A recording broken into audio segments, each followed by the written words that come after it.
All right, I have some bonus content for you, and it's super important, and it is in relation to what is love. Again, a lot of women struggle with defining what love is. They do have over romanticized feelings that love is a man who's going to do everything for them. The sex is amazing. They can make you laugh. They can fix your car. They can take the trash out, and they're going to do so without nagging. Well, kind of funny because that's the stereotypical. I hope I find a wife that cooks and cleans and gives me all the feel goods of head. It's just, let's be real here. I really want to identify with you some parts of a relationship as defining love that happens naturally when we come from backgrounds that are less than stellar, or when we've been in shitty relationships that we're coming out of. What tends to happen is in either our youthful years or after leaving a toxic relationship or a very unhealthy relationship where there was a lot of animosity, we learn reactive love. Okay, this is a reactive relationship where every time they do something and we get a thought, we're reacting to them instead of asking for clarity. And it is never okay to be in a situation where when you ask for clarity from that relationship, you get negative feedback. So if you're afraid to even ask for clarity with the dude that you're invested in or that you are looking to be invested in, I would just say walk away right then, because that is reactive love. Reactive love is a point in a relationship where all of a sudden everybody's just reacting to one another. They say the wrong thing, you say the wrong thing, and there's a lot of arguing or silent treatment, and there's just going back and forth. Sometimes this can be due to personality differences, and I do have a personality course, but what I'm really getting down to is that when you're defining love on your terms, it needs to be balanced with how you are able to effectively express yourself and how you expect the other person to be. This doesn't mean that you're going to fall into that relationship and all this manifestation and laws of attraction suddenly are like, oh my God, the heavens opened up and this guy ascends from there and he is perfect. No, that's not really how that's going to happen. Or if you're, a lesbian like that, the perfect woman's going to come along and she's going to meet your every need. Okay, that's not what I'm talking about. What I am talking about, though, is two people who have the ability to recognize when they're being reactive versus responsive.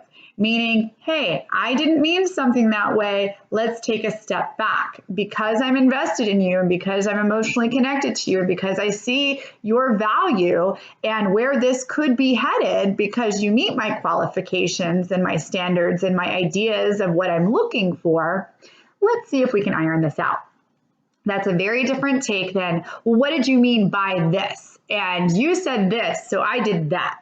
It's just that mentality of someone triggers something in you that reminds you of an ex. So now you're going to go off the bandwagon. And that is not what we're talking about here. Reactive love is not a healthy place to define your terms. Getting even is not a healthy way to define your terms.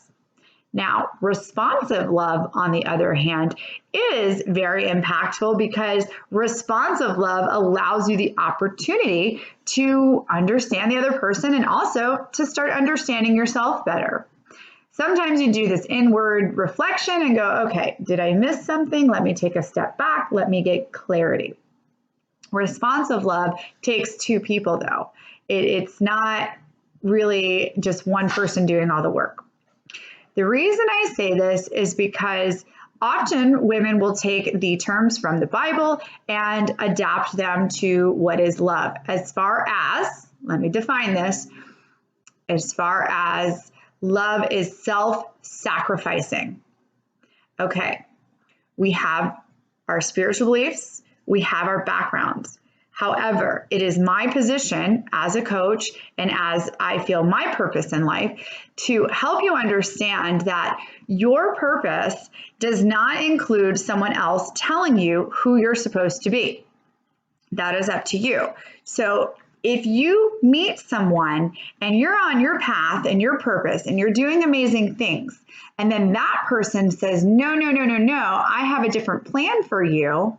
I want to take care of you. I want you to stay home. I don't want you to do this, or why won't you let me be the man of the house? And those things, at that point in time, I'm telling you, you need to do a second guess of what love means to you and really reflect on the definition that you gave it. Because self-sacrificial love is not love, because it would include you being able to sacrifice love for yourself in order to love another person. So really let that sink in for a minute. Are you going to love someone else more than you love yourself so that you can maintain a relationship? This doesn't mean that there's no compromise. Compromise is the beautiful part of any relationship, and usually it can always be found. In unhealthy relationships, compromise typically means that you have to give up who you are. That's not what we're doing here, because we are focused on you getting what you want for you. And I'm pretty sure that you don't want to have to lose who you are in the process just to maintain a romantic relationship with someone who probably wasn't right for you. The right person will value, respect, admire, and help you on your journey, and not try and deviate you from the places that you should go.